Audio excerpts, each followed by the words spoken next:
Okay, let's start. Yes. Okay, okay. Good evening, friends. Good evening, everyone. So today we planned to have a new dimension in our meeting. This is, we are going to talk about some books. We are here to start with a wonderful book, The Icon, the book about Steve Jobs, the man who made the technology easy to use everyone. Next, we don't know how long it's going to change the world. See, already there are a lot of changes because of his products. So I'm having Mr. Mario, a person who is having 8 years experience in BPO industry. Now he is working in Axis Bank as assistant manager. He is taking this challenge to deliver a wonderful speech about this book. I welcome Mr. Mario and Mr. Thank you, Uncle. Yeah, Mr. Narayanan, Mr. Sumitra, so everyone. Let us hope for this to have essence and some explanation of from Mr. Mario about the book, The Icon. Really, it is a good chance and opportunity to know about Steve Jobs. We would have already heard about him, but from the book, what are the essence, what they are talking, how he traveled in his life. These are the things we are going to have it. I'm handing over the session to Mario. Mario, you can take the session. Thank you, Uncle. Good evening, everyone. My name is Mario Fernando, and thank you, Uncle, for the introduction. It's good to be part of this session. I think there's a lot of information that we can learn from each other. And talking about the book today, the name of the book is Icon by Steve. The name of the book is Icon. It's a story of Steve Jobs from his early age until he built his company and beyond. And I think it's a great story that all of us could, take part of and understand and live the life of Steve Jobs. So today we are only going to discuss about the first chapter and the essence of the story. So I'm just jumping in, and thank you everyone for joining as well. So the first part of the story is the early life of Steve Jobs. Steve Jobs was adopted by Paul and Sarah Jobs in 1955 after they could not have kids for about 9 years, and later they also adopted another daughter by the name of Patty. So Steve Jobs' original name was Baby John Doe, and then his full name was Stephen Paul Jobs. And on early age itself, he showed a sign of interest in electricals and electronics. At the age of three, he inserted a bobby pin into an electrical socket and got a nasty burn on it. Okay, and by the time he entered junior school and in the third grade, what happened was he was a leader of a group who exploded bombs and let snakes loose in the class. So he was quite a handful and mischievous while in his young age. And when it came to his homework, he considered it as a waste of time and he was bored by it. So he had early signs of showing interest in electronics, which is a good thing. And, thanks him that the world has changed with the technology that he's got. So by the age of 11, he convinced his family to move to a different place where a lot of electrical engineers were, and that showed good signs of him being headstrong and having the ability to demonstrate enough strength of will to negotiate with his parents. So those were early signs where he showed good potential and negotiation skills. So in 1967, Steve Jobs met Bill Fernandez at uh, Cupertino High School, and then later he met Steve Wozniak, who was his partner while building Apple. Steve Wozniak was a typical genius profile personality. He was interested. He was very brilliant in electronics, but he was bored by all the other subjects. So, and while they were introduced, they initially built a machine called a blue box where they played by playing certain frequencies into telephone receivers. They were able to make free phone calls all over the world, and that was the first signs of their technology invention. They sold each unit for about $150 to friends and $300 to others. It was back in 1960, late 1960s. So those showed signs where Wozniak was the genius behind the inventions, and Steve Jobs being the person who he is with his charisma.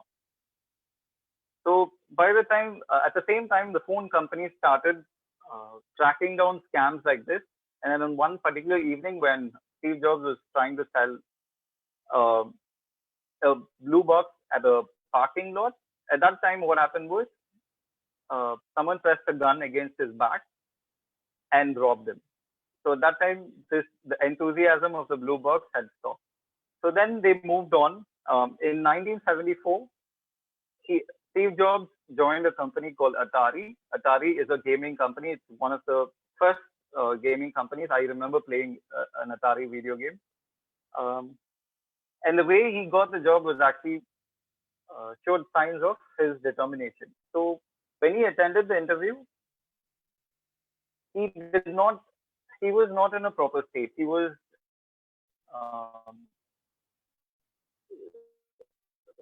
not in proper clothes, and he was like he attended the interview, and he refused to go until they hired him.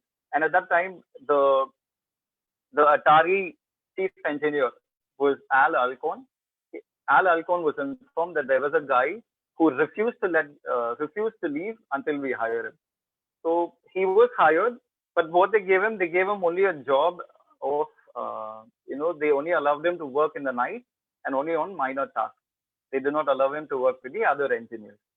But um, to his to their surprise, he was actually very good, and then slowly he got into the better position. In later that time, he spoke to Al Alcon and wanted to travel to India. And Al Alcon, using that opportunity, asked him to go to Germany and then to India to complete some of the work from um, Atari in Germany. There were some problems in Germany, and he sent Steve there and on the way to India. So Steve convinced his friend Dan Corke from Reed College, the college where Steve Jobs attended. Steve Jobs attended Reed College, but he dropped out the first year of the college because he was bored of the subject. He stayed in the dormitories there because he was a good friend with the dean of students. So with his friend, they traveled to Germany, completed the work, and then moved on to India. Uh, Steve Jobs was 19 years old when he came to India, and when he arrived in Delhi, he decided to let go of all his belongings, and he decided to go on barefoot and with a lungi. So he was in India. He was confronted for the first time with people who were poor, not the way California hippies were, but people who were poor by choice. Um, California hippies were poor by choice, but people in India were poor by fate. He was confronted with that, and it changed the way he started thinking about everything until then. So from Delhi, they moved north towards Himalayas. Him and his friend Dan Kote. They slept in abandoned buildings and ate food from the passing villages, bought food from the passing villages, and they ate it. So at one particular moment, while on almost close to the Himalayas, they found a guru. So Steve came to India in search of his guru. That's what he said, Alcon, and he left for India. So when he came, he found this large gathering of people, guru and his followers. At that moment, what happened was they paid their respects because the food was good. They paid their respects and had some lunch. That particular moment, the guru, instead of talking to anyone, he went straight to Steve, sat beside him. They had a conversation. Steve was from the US and the guru was from India. They could not really communicate, but they had a conversation. And later, the guru took Steve to a mountain on top and uh, just dipped his head into water and shaved him bald. Because at that time, Steve had shoulder length hair. So he shaved him bald. And for a month, they were there with the guru. After a month, they still wanted to discover the truth. So they went back, they started going on their own journey. And in one particular evening, what happened was there was a thunderstorm in the middle of a dry creek. They were in the middle of a dry desert and there was a thunderstorm. And both of them were frightened to their lives with the way the lightning and the rain, harsh rain was there. So after the rain had left and the thunderstorm had left, they decided to leave India because it was time where they had very difficult times and they thought it's the best time to leave India. So once he left India, he came back. He said the whole experience in India had been intense and disturbing. So he found, uh, that he was fortunate enough compared to the people in India. So when he got back, he still got his job back at Atari with a little difficulty. And that time they were building a game called Grand Track. It was the first ever steering wheel gaming, and Steve Wozniak was interested in games as well. So what Steve Jobs did was at that time, he was working on the project, and he used Steve Wozniak's ability of electronics by manipulating him to get to play the prototype, while Steve Jobs, ensured that his project was also completed. So he allowed Woz to play the game and got his job done. And after that, um, Al Alcon, the chief engineer at Atari, asked Steve Jobs to work on a game called Breakout, and he offered him $1,000 if the project was successfully completed. So what Steve Jobs did was he got Steve Wozniak to work on the game, and they completed it within 48 hours. And Alcon paid Steve Jobs as promised $1,000. But at that moment, he informed Steve Wozniak that it was only $600 and gave him $300, gave him the half. Woz later found out, about what had happened while in a discussion with Alcon, and Alcon figured out that it was Wozniak who designed the uh, project that Steve Jobs was working on. So later that year, in about 1974, the first ever computer kit, it was called the Altair computer kit. It was arguably the first PC that had ever appeared. So as more kits started becoming available, Steve Jobs and Steve Wozniak started thinking about how they can profit from this new field, and the early company was born. The early Apple company was born. So the essence or the points that we can take away from this to our lives and our learning is one, if we focus our minds to something and if we put all our energy and thoughts into it, it is possible to achieve the greatest thing that we've seen. The way Steve Jobs' early life, we would have never thought that he would have built the most valuable company on the planet at the moment. So it was a great first chapter, and the most important point that I take away from this, and I like to share it, if we focus our minds on one.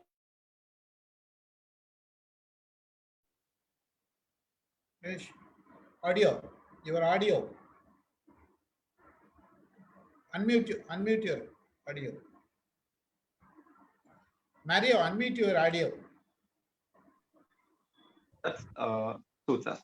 Yes, yes. Just the last line, Salam. Thank you. Thank you.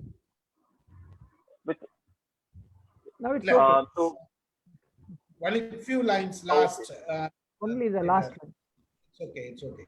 Okay, It's Uncle. okay. What did you talk? Essence of the yes, Uncle. The essence of the story and the points that we could take away is one, if we focus our minds on one particular thing, one area of interest that we have, we can really put our energy. If we put our energy and thoughts into it, so anything is possible, right? So thinking of Steve Jobs' early life, no one would have thought that he would have built the most valuable company on the planet. And the second thing is, it's good to explore a little bit and try really to figure out what we want to do in life. That's the key points that we can take away from this.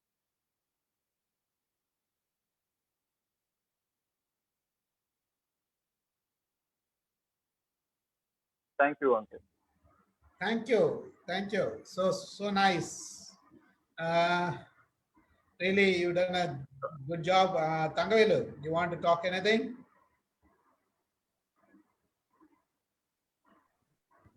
எல்லாருக்கும் Steve jobs வந்து ரொம்ப பெரிய ஆள் அப்படின்னு தெரியும். ஆனா அவரோட ஆரம்ப கால வாழ்க்கை வந்து எப்படி இருந்தது அப்படிங்கறத மரியோ பெர்னாண்டஸ் வந்து சூப்பரா சொன்னாரு. அவர் வந்து எப்படி ஃபோக்கஸ் பண்ணாரு, எப்படி அவரோட வாழ்க்கையில வந்து மிகப்பெரிய சேஞ்சஸ் எல்லாம் வந்தது அப்படிங்கறத வந்து சொன்னாரு. அதே மாதிரியே ஒரு விஷயத்துல ஃபோக்கஸ் பண்ணா அது எந்த மாதிரி ஒரு சக்சஸ் ஆன ஒரு விஷயமா மாறும் அப்படிங்கறது நம்மளுக்கு சொல்லி கொடுத்தாரு. அந்த மாதிரி பாத்தீங்கன்னா எல்லா மனுஷனுக்கும் நம்ம நினைக்கிறோம் பெரிய ஆளானதுக்கு அப்புறம் பாக்குறோம் எல்லா மனுஷனுக்கும் நிறைய ஃபெயிலியர்ஸ் இருக்கும். அந்த ஃபெயிலியர்ஸ்ல இருந்து தான் சக்சஸ் ரேட் வந்து வரும். ஸோ ஸ்டீவ் ஜாப்ஸ் அவரோட லைஃப்ல வந்து அந்த ஆரம்ப கால நாட்கள் எப்படி இருந்தது அப்படிங்கறது சூப்பரா ஒவ்வொரு டேட் வைஸ் அழகா அந்த எடுத்துட்டு போனாரு. ரொம்ப சூப்பரா பிரசன்ட் பண்ணியிருந்தாரு Mario. So I'd like to thank Mario for presenting this sense of book in a very good way. Thank you so much. Thank you, sir. Thank you. Sir Narayanan, sir. Sir, unmute பண்ணிக்கோங்க sir. அதாவது success அப்படிங்கிறது வந்து நம்ம attempt மட்டும் கிடையாது. How we use the chances that we get, that is more important than the effort that you put. சான்ஸை வந்து loose பண்ணிட்டோம் அப்படின்னா எஃபர்ட் எவ்வளோ போட்டும் பிரயோஜனம் கிடையாது. And he has utilized, of course, he has just finished a chapter. Even in that chapter, there are a lot of things to learn. Looking forward to further chapters. Thank you, sir. Thank you. Thank you very much. Thank you, sir. Sumitra? was also yes. Do you want to talk something? No, sir, no. I just heard about some information about Steve Jobs by Mario, and it was so good. And I always adore Mario. He has good good thoughts, and also I also adore him for his view and vision for his life. And so I came and joined here. And thank you so much, Mario. And looking forward for it. I want to learn more from you. Okay, thank you so much. We don't leave him easily. Okay. Sir, one more thing I want to tell. Yes, sir. That came to me later. Okay. Actually, a desire changes nothing. A decision changes something. But determination changes everything. Yeah. Okay, that's what we learn. That's what we learn. Good. Don't give up. So nice. Especially with the interview, he never he did not leave until he was hired. Yeah. That's what determination. Point there. Yeah. Yes. That's what my life also goes. So every successful man should be determined. Okay, I will leave it to other people. Happy. Thank you, Mario. Really happy. Thank you, sir. Be here, and then thank you for everyone. Thank you, Sumitra. Let me disconnect the live. Huh?